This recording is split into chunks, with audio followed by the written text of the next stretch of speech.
même au lendemain de la Seconde Guerre mondiale, personne n'envisageait qu'ils dépassent ces 25%. Au début du siècle, ils étaient en France à peu près de 10%. C'est difficile à évaluer au centime près, hein, mais à peu près 10%.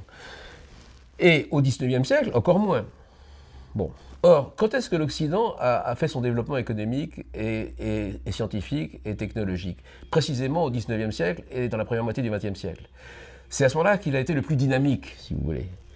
D'où ma crainte que maintenant que cette société est entièrement prisonnière de ce système de prédation fiscale et de monopole de l'État en matière d'usage des ressources, eh bien, il y a un bien moindre dynamisme au XXIe siècle que celui qu'il y a eu au XIXe et au XXe.